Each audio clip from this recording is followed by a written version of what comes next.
네, 오늘도 금요 기도에 오신 모든 분들을 주님의 이름으로 환영하고 축복합니다. 네, 오늘은 갈라디아서 강의 14번째 시간으로서 율법주의로 인한 마비 현상이라는 제목으로 오늘은 말씀을 전하려고 하는데요. 갈라디아서 4장 21절부터 31절까지의 말씀입니다. 갈라디아서 4장 21절부터 23절까지의 말씀입니다. 우리 한 절씩 교독하도록 하겠습니다. 제가 먼저 읽겠습니다. 내게 말하라, 율법 아래에 있고자 하는 자들아, 율법을 듣지 못하였느냐?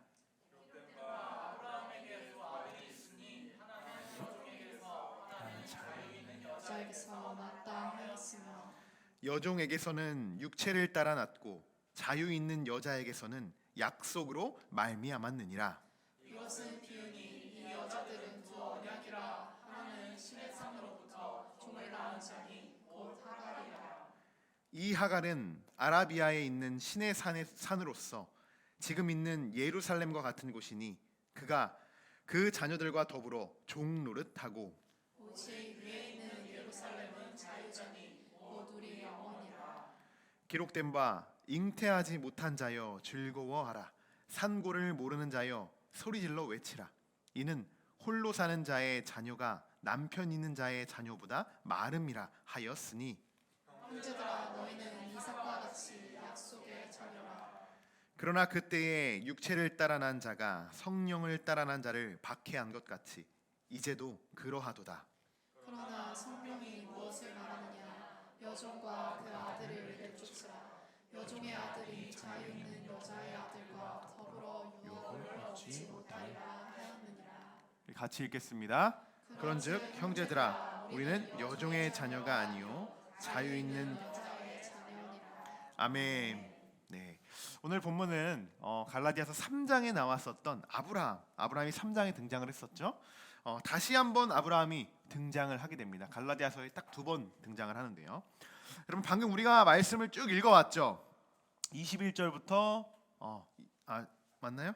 21절부터 31절까지 우리가 쭉 읽어봤는데, 자, 오늘 본문 말씀이 어떤 말씀인지 여러분 이해가 되십니까?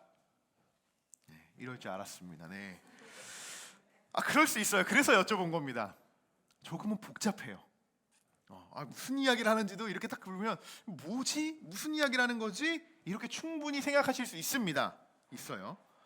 자, 뭐가 뭔지 한눈에 들어오지가 않죠. 여러분들만 그런 게 아니고요. 저도 그랬습니다. 설교자인 저도요, 이 메신저인 저도 그랬어요. 이 말씀이 어떤 말씀인지를 한참 들여다보고 주석도 살펴보고 여러 책들도 살펴보고 참고서도 살펴보고 그렇게 말씀을 준비했습니다. 똑같아요, 여러분들과. 오늘 말씀을 압축해서 엑기스로 말씀을 드린다면 간단합니다. 바울은요, 아브라함의 두 아들을 예로 들어서 설명을 하고 있다는 거예요. 간단합니다. 쉽게 생각하시면 돼요. 22절에 이렇게 기록이 되어 있습니다. 하나는 여종에게서, 하나는 자유 있는 여자에게서 났다. 자, 이렇게 기록이 되어 있죠. 자, 여기서 여종은 누구를 말하는 걸까요? 맞습니다. 하갈. 자, 그러면 자유 있는 여자는 누구죠? 사라예요. 사라. 자, 이것을 정확히 이해하려면 우리가 창세기 16장 1절의 말씀을 우리가 읽어봐야 돼요. 1절부터 2절까지의 말씀인데요. 같이 한번 읽어볼까요? 아브라함의 아래 사라는 출산하지 못하였고 그에게 한 여종이 있으니 애굽 사람이요 이름은 하갈이라.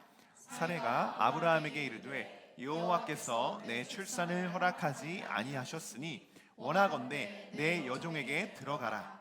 내가 혹 그로 말미암아 자녀를 얻을까 하노라 하매 아브라함이 사레의 말을 들으니라. 아멘. 자, 이 말씀을 보시면 사레와 하갈이 어떠한 관계였는지 여러분 충분히 이해가 되실 것입니다. 자세한 내용은 창세기 16장부터 21장까지의 말씀을 여러분 살펴보시면 이 말씀들이 기록되어 있으니까요. 참고해 주시면 좋을 것 같고요. 우리가 오늘 집중해서 봐야 하는 말씀은요, 23절의 말씀입니다. 같이 한번 23절을 읽어보겠습니다. 여종에게서는 육체를 따라 낳고 자유 있는 여자에게서는 약속으로 말미암았느니라. 아멘. 자, 여종의 아들은 어떻게 낳았다고 합니까? 육체를 따라 낳았다라고 이렇게 이야기하고 있어요. 자유 있는 여자는요 약속을 따라 낳았다라고 이야기하죠. 육체를 따라 낳은 아들은 누구입니까? 이스마엘이고 약속으로 낳은 아들이 누구죠? 이삭인 거예요. 이삭. 자, 이제 어떤 배경으로 바울이 무엇을 이야기하려고 하는지 그래도 조금은 이해가 되실까 이렇게 생각이 되어집니다. 지금 바울은 갈라디아 교인들에게 비유를 들어서 설명을 하고 있는 거예요. 뭐 실제 지금 아브라함과 동일 시대에 지금 살아가는 것이 아니잖아요. 이전에 그 바울에 대해서 우리가 한번 예를 들어서 비유로 지금 설명하고자 한다는 거예요. 자, 그게 어떤 비유인지를 24절부터 26절까지 우리가 볼 수 있는데요. 24절에서는 뭐냐? 두 언약이라는 것이 나오게 됩니다. 두 언약. 이것이 신의 산으로부터 나온 종은 낳은 아들 곧 하갈 뭐 이렇게 하면서 두 언약이 등장을 하고요. 25절에서는요. 신의 산으로서 지금 있는 예루살렘이라라고 이야기합니다. 그리고 26절에서는요. 오직 위에 있는 예루살렘 자유자니 곧 우리 어머니라. 자, 이렇게 말씀이 되어 있어요.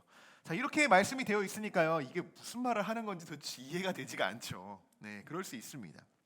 우리가 이 말씀에서 주목해 봐야 하는 단어들을 딱 압축해 보면요. 이거예요. 두 언약. 신의 산의 예루살렘. 위에 있는 예루살렘. 요것만 우리가 기억하시면 된다는 겁니다. 요것만. 두 언약이 있다고 했어요. 이것은 두 개의 예루살렘이 있다라고 이야기하고 있는 겁니다. 자, 지금 두 개의 예루살렘이 다르게 소개가 되고 있죠. 신의 산의 예루살렘과 위에 있는 예루살렘 다르게 소개가 되고 있습니다. 자, 신의 산의 예루살렘은 그럼 도대체 뭐고 위에 있는 예루살렘은 도대체 뭘까? 네. 오늘 바울이 참 어려운 비유를 들어서 설명을 하고 있습니다. 피곤해 지친 우리들을 이렇게 하나님이 불러주시고 이 자리에 모여서 우리가 말씀을 듣게 하시는데 갈라디아 교인들도 참 힘들게 하는 것 같은데 오늘 이 시간 우리들도 참 힘든 것 같습니다. 제가 간단히 아주 쉽게 정리를 해드린다면요. 신의 산 이 언약, 신의 산의 언약은 종살이하는 이 언약이에요. 종살이하는 언약으로 규정이 되어 있어요. 근데 여러분 무엇에 종살이를 합니까? 율법. 율법에 종살이하게 되는 언약이다라는 겁니다. 그렇게 비유를 하고 있는 거예요. 비유를. 그러니까 여러분 뭐 신의 산은 뭐고 위에는 예루살렘 이거 생각하지 마시고 간단해요. 두 가지 중에 한 가지는요 율법이라는 거예요. 그냥 율법. 율법에 우리가 종살이하고 있다 이렇게 생각하시면 되고요. 자, 그런데 여러분 바울은 왜 이렇게 어려운 비유까지를 들어서 그냥 율법이다 이렇게 이야기하면 되는데 왜 이렇게 어렵게 비유를 들어서 도대체 무엇을 설명하고자 하는 것일까? 그 이유가 무엇일까요? 지금 유대인들이요 갈라디아 교인들에게 율법을 가르치고 또 그들을 율법주의자로 만들려고 하고 있어요. 여기서 말하는 유대인들이 누구예요? 거짓 복음을 증거하는 자들이죠. 바울이 갈라디아를 떠났을 때 그들에게 거짓 복음을 전하기 위해 그곳에 들어왔던 그 유대인들을 이야기하는 것입니다. 그래서 오늘은 바울은 이런 이유를 그래서 들어서 지금 이야기를 하고 있는 거예요. 바울이 말하는 율법에 대해서 정리를 해보면 이렇습니다. 바울이 말하는 율법이 오늘 말씀을 근거해서 첫 번째는 율법은 뭐냐? 종노릇한다는 겁니다. 종노릇. 간단하죠, 여러분. 종노릇한다는 거예요. 그리고 율법은 뭐예요? 제한적이다는 거예요. 제한적이다. 그리고 율법은 자유로울 수가 없다. 자유로울 수가 없다. 종노릇한다는 거요. 이전에도 말씀을 드렸듯이 우리는 우리 자신도 모르게 무의식적인 율법 속에서 살아간다라고 여러분 이전에 기억이 나실 겁니다. 그렇게 말씀 한번 드렸 적이 있었습니다. 여러분 율법은 제한적이죠. 율법으로 해결할 수 있는 것은요 한계가 있어요. 한계가. 그렇기 때문에 자유로울 수가 없는 거예요. 당연히. 여러분 율법에 대한 이런 바울의 견해에 대해서 여러분들은 어떻게 생각하고 계십니까? 갈라디아서의 이 말씀은요 바울이 율법에 대한 문제들을 정말 잘 정리해 놓은 말씀 중에 하나입니다. 사실 갈라디아서에서 오늘 4장 요 부분 21절에서 31절 부분 사실 3장부터 4장까지 이 내용이요 갈라디아서가 가장 어려운 부분이에요. 5장부터는 성령의 열매도 나오고요 육체의 열매도 나와요. 그러니까 여러분 잘 아셨던 오직 성령의 열매는 막 이렇게 아직 몰라도 돼요. 아직 몰라도 됩니다. 그렇게 막 나와요. 여러 가지 유명한 말씀들이 있고 갈라디아서 2장에는 뭐예요? 내가 그런 말씀들이 있잖아요. 근데 여러분 갈라디아서 4장, 3장 어떤 말씀이 있어요? 모르잖아요. 그만큼 어려운 말씀을 우리가 지금 보고 있는 거예요. 그러니까 여러분 마음을 푹 내려놓으시고요. 다른 성도들도 몰라요. 다른 교회 성도들도 몰라. 괜찮아요. 근데 우리가 중요한 건 뭐냐? 율법의 위험성이 얼마나 위험한가? 그 율법주의가 어떻게 그들에게 어떤 영향을 미치고 있는가? 그것을 바울이 조금은 어려워요. 바울도 좀 학자였기 때문에 그렇기 때문에 이렇게 좀 비유적으로 풀어 해석하려고 한다라는 것을 바울 한번 이해해 주면서 우리가 읽어봤으면 좋겠습니다. 우리가 갈라디아서 말씀 이렇게 쭉 우리가 강해를 나누고 있는데요. 갈라디아서의 이 강해가 맞춰지면요, 그래도 어느 정도는 우리가 누구에게든 율법에 대해서는 그래도 어느 정도 성경적인 근거로 또 여러분이 경험했던 그 근거들로 인해서 여러분이 설명할 수 있어야 됩니다. 만약 여러분 그렇지 못한다면요, 여러분의 신앙이 계속적으로 율법 안에서 종로를 타고 있는 거예요. 해방된다. 율법이 제한적이다. 그 제한적인 율법 속에서 내가 살아가는 겁니다. 나도 율법이 어느 것인지 정리를 하지 못하는데 어떻게 그것에 대해서 세상 사람들이 우리에게 그 율법이 뭐야? 왜 우리는 그런 율법을 지켜 살아갔는데 왜 그것이 문제가 돼? 라고 우리에게 단 한마디만 그렇게 어떻게 반박 아닌 반박을 한다면 여러분 어떻게 그것을 성경적인 근거로 여러분 제시하겠습니까? 율법으로 묶여 있어서 여러분 더 이상 우리가 신앙이 발전할 수 없게 될 거예요. 우리 모두가 그래도 갈라디아서의 말씀을 통해서 우리가 쭉 전해지고 있죠. 또한 우리 사도 바울의 말씀인 또 우리 전도사님도 로마서의 말씀을 쭉 이어가고 있어요. 다 이 율법, 이 믿음이 어떻게 우리가 행위로 우리가 드러내면서 그것이 어떻게 율법적이지 않게 우리가 살아갈 수 있는가를 계속적으로 지금 연속선상에서 보여주고 있단 말입니다. 그런데 우리가 금요일에 한번 듣는 이 말씀이 그냥 한 귀로 듣고 한 귀로 흘리는 말씀이 아니라 이 율법을 여러분 안에서 정리하셔야 된다는 거예요. 스스로. 그런 시간이 이 금요 기도의 시간이 되어야 합니다.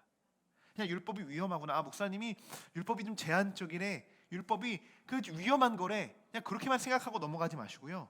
이 율법이 나한테 있어서 왜 그것이 율법이 위험한지, 어떠한 부분이 나를 정말 제한하고 율법이 어떠한 근거로 나를 발목 잡고 있는지 그 부분을 여러분 찾으셔야 된다는 겁니다. 자, 여러분 두 번째 언약. 위에 있는 예루살렘. 도대체 이건 어디를 이야기하고 있는 걸까요? 위에 있는 예루살렘은 어디일까요? 그래도 여기 맞힐 수 있을 것 같아요. 그죠? 위에 있으니까 어딜까요? 천국입니다. 천국을 이야기하고 있는 거예요. 즉 예수 그리스도로부터 세워진 언약을 이야기하고 있는 것입니다. 여러분 지금 우리는 어떤 예루살렘에서 살아가고 있습니까? 어떤 모습으로 지금 우리가 이 세상에서 살아가고 있습니까? 제가 한번 여러분들에게 질문을 드려본다면 정말 여러분 예수님 안에서 여러분 자유하십니까? 정말 자유하시죠? 여러분 율법 안에서 여러분 완전히 나는 그래도 해방되었어. 나는 자유해. 이렇게 여러분 그렇게 고백하실 수 있으십니까? 여러분 이렇게 고백하실 수 있어야 해요. 이렇게 율법에 해방된 삶이야말로 우리가 살아가는 지금 이 세상도 위에 있는 예루살렘이 되는 것입니다. 우리가 꼭 그렇잖아요.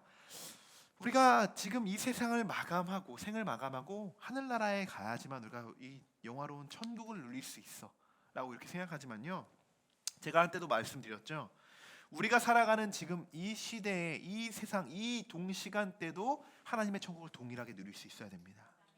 그래야 이것을 그대로 가지고 우리가 천국으로 올라가는 겁니다. 여기까지는 막 이렇게 살다가 갑자기 딱 구원받고 천국 가서 여기서 엄청난 이렇게 행복한 큰 삶을 살다고 생각하면 이거 노또죠. 천국을 그렇게 들어가는 것이 아닙니다.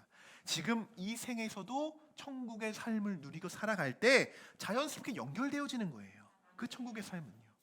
여러분 지금 그래서 여러분들에게 묻고 있습니다. 여러분들의 지금 율법적인 그 삶 안에서 그래도 우리가 자유함으로 정말 해방된 삶으로 우리가 지금 천국을 누리며 살아가고 있으십니까? 라고 제가 여러분들에게 질문을 드린 것이죠. 여러분이 볼 때 저는 어때 보입니까? 율법 안에서 좀 자유로워 보입니까? 그래도 좀 목사인데, 그래도 목사인데 좀 나보단 낫겠지 않겠어? 나보다는 이렇게 혹시나 생각하실 수도 있어요. 정답은요, 하나님만이 아시겠죠. 하나님만이요. 어떻게 그걸 또 제 입으로 그렇게 얘기하겠습니까? 하나님만이 아시고요. 그리고요, 본인은 알아요. 본인은 뭐 저뿐만 아니라 여러분 스스로도 알아요. 내가 지금 율법에 매여 있구나. 참 이것에 지금 갇혀 있구나. 여러분, 사랑하는 성도 여러분, 우리의 마음을요 속이지 마십시다. 정말 마음을 속이지 말고요, 율법에도 매이지 않는 우리 모두가 되기를 정말 주님의 이름으로 간절히 소망합니다. 이번에는 우리가 30절의 말씀을 우리 함께 읽어보도록 하겠습니다. 앞구절만 우리가 한번 읽어볼게요. 그러나 성경이 무엇을 말하느냐? 여종과 그 아들을 내쫓으라. 아멘. 지금 바울은 거짓 복음으로 그들의 마음을 선동하는 그 유대주의자들을 성경에 근거하여서, 즉 하나님의 말씀에 근거하여서 어떻게 하라고요? 내쫓아버려라. 이렇게 이야기하고 있습니다. 내쫓아버려라. 놀랍지 않습니까? 아주 바울은 강하고 단호하게 말하고 있어요. 여러분, 하나님은 우리에게 율법을 이겨낼 수 있는 그 우리에게 능력과 힘을 주신 줄 믿습니다. 여러분, 그것이 어떠한 힘과 능력입니까? 하나님의 말씀이에요. 성경으로 내쫓으라는 겁니다. 여러분, 율법으로 구원받는 것이 아니고요, 믿음으로 구원받는 것이죠. 여러분, 우리가 왜 성경을 읽습니까? 목사님 오늘 9시 20분쯤에 늘 이렇게 올려주시니까 성경 통독을 내가 오늘 읽어야 돼. 그러면서 여러분 성경을 읽고 계십니까? 그러신 분들은 없을 것 같아요. 올리기 전에도 이미 4-5분 읽으셨더라고요. 매일 아침마다 우리가 그렇게 성경 통독을 하고 있어요. 여러분 아마 다 시간을 정해서 그렇게 성경을 읽고 기도하시는 루틴이 다 있으신 걸로 우리가 수요 중동 모임 때도 그렇게 나누었습니다. 우리가 하나님의 말씀을 그렇게 가까이 하고 있는 거 아닙니까? 가까이 사모하고 있는 거잖아요. 하나님이 어떠한 분이신지를 우리는 성경을 통해서 알 수 있습니다. 그것이 하나님의 계시예요. 계시. 성경은 하나님의 특별 계시예요. 성경을 통해서 우리는 하나님이 어떠한 분이신지를 깨닫게 된다는 것입니다. 그래서 성경을 읽는 것이 중요해요. 성경을 여러분 늘 가까이 하시길 바랍니다. 우리는 무의식적으로 율법에 빠지기도 하고요, 나도 모르게 어떠한 한순간에 율법화가 되어 있기도 합니다. 나를 그렇게 율법으로 나 스스로가 제한시키기도 해요. 하지만 우리 안에 하나님의 이 성경, 이 말씀이 내 안에 살아 역사하시고 살아 숨쉬고 있다면 여러분 다시 회복될 수 있습니다. 분명 회복될 수 있습니다. 그뿐만이 아니라 성경으로 어떻게 하라고 했습니까? 내쫓으라 라고 했어요. 31절도 우리 한번 같이 읽어볼까요? 그런즉 형제들아, 우리는 여종의 자유 있는 아멘. 여러분, 성경이 율법을 쫓아내게 될 때만이 우리는 자유의 자녀가 되는 줄 믿습니다. 이제 말씀을 마치고 우리가 기도하려고 합니다. 오늘부터는 제가 원래 한 장이 더 있었어요. 수요일 날도 말씀드렸지만 우리가 금요 기도회만큼은 좀 기도를 하는 시간을 좀 더 가져야겠다. 우리가 기도하는 이 금요 기도회니까 좀 더 기도하는 마음을 우리가 가져야겠다라는 마음으로 제가 정말 과감하게 이 메시지를 지웠습니다. 네. 궁금하신 분들은 제가 카톡으로 보내드리겠습니다. 이렇게 우리가 기도하는 시간을 우리가 가지려고 하는데, 이 우리가 기도하면서 이 말씀으로 받은 하나님의 마음을 우리가 선포하면서 우리가 정말 함께 이 시간을 금요 기도회를 우리가 기도로 활성화시키고자 합니다. 여러분, 우리가 갈라디아서 4장의 말씀은요, 그래야 조금 어렵게 느껴질 수도 있습니다. 저도 어렵게 설교하는 목회자는 아니지만 굉장히 저도 쉽게 풀어가려고 노력했지만 저에게도 상당히 쉽게 풀기가 어려운 말씀 중 하나였어요.